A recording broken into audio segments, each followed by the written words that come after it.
Welcome to this video on the complement rule. After watching this video, you will be able to state the complement rule and find the complement of a set or probability. This video assumes an understanding of basic probability. For a lesson on basic probability, please watch my video entitled Basic Probability. Complement versus complement. A compliment, spelled with an I, is something nice you would say to someone else, such as, "I like your shirt." A complement, spelled with an E, is the amount or quantity of something that completes a group or a set. In statistics, make sure you are spelling complement with an E, not an I. What is a complement spelled with an E? The complement of an event E consists of all the outcomes that are not contained in the event. The complement of an event E is written using the notation E with a superscript of a capital C, and that's read E complement. In a previous video, we introduced the Venn diagram as a method of expressing sets. We always draw a box around the circle or circles in our Venn diagram to represent the sample space that is not E. Notice that the area in the rectangle that is not contained in the circle of event E represents the set of all outcomes that are not part of set E. This is the complement of E, denoted E complement. Make sure you are familiar with this notation. The complement rule. The probability of an event occurring plus the probability of an event not occurring is equal to 100%. This kind of makes sense. For example, the probability of it raining on a given day plus the probability of it not raining on that day is 100%. One of those two things is going to happen, so you're 100% certain that one of those two things will occur. This can be stated more formally by using the notation that we mentioned in the previous slide. The probability of event E plus the probability of the complement of E is equal to 1, or 100%. We can rearrange this equation as follows. We can say that the probability of an event not occurring is 100% minus the probability of an event occurring. More formally, we can say that the probability of the complement of an event is 1 minus the probability of the event. This equation is the complement rule. Applying the complement rule. Use the complement rule to find the probability of losing a certain game if the probability of winning the game is 3%. Let's use a Venn diagram to represent this scenario. The circle represents winning the game, and the probability of that is 3%. Remember, the complement rule says that the probability of the complement of event E is equal to 1 minus the probability of event E. Another way to say this is that the probability of an event not occurring is equal to 1 minus the probability of the event occurring. So the probability of not winning the game or losing the game is equal to 1 minus the probability of winning it. When we plug the known values into this equation, we can see that the probability of losing or the probability of not winning is equal to 1 minus 0.03. Notice that we had to convert the percent to a decimal before we plugged it into this equation. Notice that 3% is not the same as 3. 3% means 3 out of 100, or 0.03.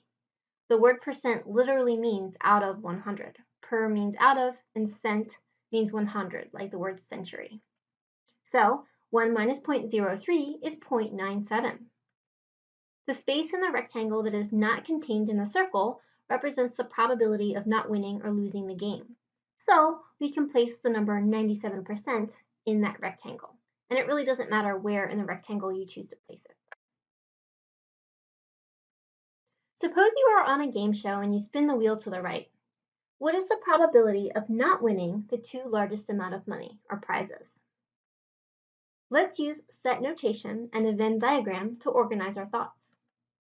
The set S of all possible outcomes is as follows. Notice if you count on the wheel, there are 9 different wedges with 9 different money amounts on them. So there are 100, 200, 300, 500, 1,000, 2,000, 3,000, 5,000, and 10,000. Again, there are 9 of these values. So the event E of winning the 2 largest prizes, if we write it in set notation, is 5,000 and 10,000. How can you write the complement of event E in set notation? Pause the video and see if you can figure it out. Then unpause the video to check yourself. So we say that the complement of E is all of these values except for 5,000 and 10,000. So we have 100, 200, 300, 500, 1,000, 2,000, and 3,000. Let's put this into a Venn diagram. So if we make the circle in the middle, winning the 2 highest prizes, then we would put the values 5,000 and 10,000 in that circle. Which value should go outside of the circle in the rectangle? Pause the video, write the answer in your notes, and then unpause the video. So the other 7 values, 100, 200, 300, 500, 1,000, 2,000, and 3,000, should go in the rectangle outside of the circle. We can calculate the probability of E complement in 2 ways. We can count the number of the elements in E complement and divide this number by the total number of values in the set. So if I look over here, there are 7 values outside of the circle.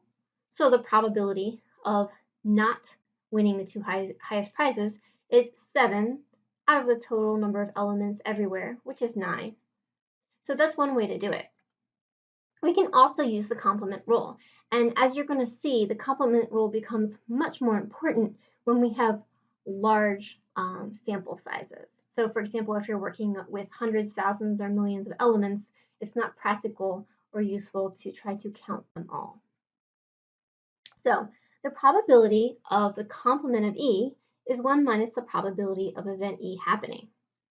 So notice that there's 2 values in here. So the probability of event E occurring is 2/9. When we put that into the equation, we have 1 minus 2/9. That gives us 7/9, which rounds to about 0.78 or 78%. Equally likely outcomes. Note that we assume in this example that every value on the wheel is equally likely. This assumption is probably safe to make since the size of the wedges on the wheel appear to be the same size. If the wedges on the wheels were different sizes, then the outcomes would not be equally likely. But what if the game show hosts wanted to make sure the wheel never landed on a high amount? They could weight the wheel so that it usually lands on a lower amount. This might not be ethical, but it could happen in real life. So please be aware when you are making assumptions that outcomes are equally likely. The complement rule, example 1. Suppose you are playing a game that involves rolling a fair 6-sided die. If you roll a 1, you lose your turn. If you roll any other number, you get to take your turn. What is the probability of not rolling a 1, i.e. being able to take your turn? So here are the possible outcomes when we roll our die.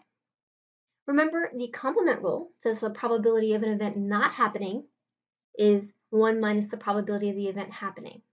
So when we put that into the context of our problem, we see that the probability of not rolling a 1 is 1 minus the probability of rolling a 1.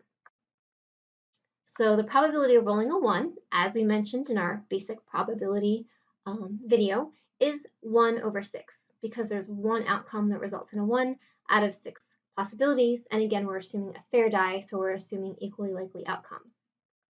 So 1 minus 1/6 is 5/6. And if you need a refresher lesson on how to add and subtract fractions, please watch the video or videos that your instructor provides. So the probability of being able to take your turn in this game, or not rolling a 1, is 5 out of 6. This can also be expressed as a decimal or percent, 0.83 or 83%. The complement rule, example 2. Suppose there are 10 marbles in a jar with the colors as follows: 1 white marble, 4 blue marbles, 2 pink marbles, and 3 yellow marbles. Use the complement rule to find the probability of not choosing a yellow marble. So remember, the complement rule says the probability of an event not occurring is 1 minus the probability that it does occur. Putting that into the context of this problem, the probability of not getting a yellow marble is 1 minus the probability of choosing a yellow marble. So as you can see, there are 3 yellow marbles out of 10 total. so the probability of picking a yellow marble is 3 over 10. So the complement rule has us subtracting 3/10 from 1. Doing that, we find that the probability of not choosing a yellow marble is 7 over 10. This also makes sense because there are 7 outcomes that are not yellow. So the probability of not picking a yellow marble is 7/10. This can also be expressed as a decimal or percent, 0.7 or 70%. Suppose you pick a card out of a standard deck of 52 cards. What is the probability of not choosing a heart? In case you forgot, these are the 4 symbols that are associated with cards.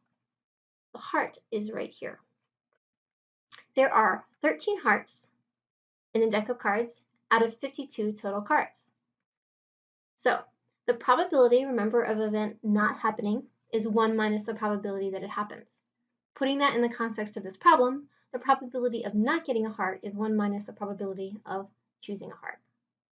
So the probability of getting a heart, as we mentioned in the last slide, is 13 over 52. So we subtract 1 minus 13 over 52, and we get 39 over 52. So the probability of not picking a heart is 39 over 52. We can reduce this to 3/4 and also express it as a decimal or a percent, 0.75 or 75%. Example 4. Suppose you pick a card out of the standard deck of 52 cards. What is the probability of not choosing a face card? Face cards are those cards with a face on them, specifically jacks, queens, and kings. There are 12 face cards. So the complement rule says the probability of an event not happening is 1 minus the probability of it happening. Putting that into the context of this problem, the probability of not getting a face card is 1 minus the probability of getting a face card. So remember, there are 12 face cards, so the probability of getting a face card is 12 out of 52. 1 minus 12 over 52 gives us 40 over 52. We can then reduce this to 10 over 13 and also express it as a decimal or percent, 0.77 or about 77%. Example 5. Suppose you roll 2 dice. What is the probability that the sum of the numbers on the dice is not a 4? There are 3 ways to roll a 4. You could get a 1 and a 3, a 2 and a 2, or a 3 and then a 1. There are 36 possible outcomes, so the probability of rolling a 4 is 3 over 36. Let's put that into our complement rule. So the probability of not getting a 4 is 1 minus the probability of rolling a 4. In the previous slide, we said that the probability of rolling a 4 is 3 over 36. When we do our fraction math, we find out that the probability of not getting a 4 is 33 over 36. This can be reduced to 11/12 and also expressed as a decimal, 0.92, or a percent, 92%. You should now be able to state the complement rule and find the complement of a set or probability.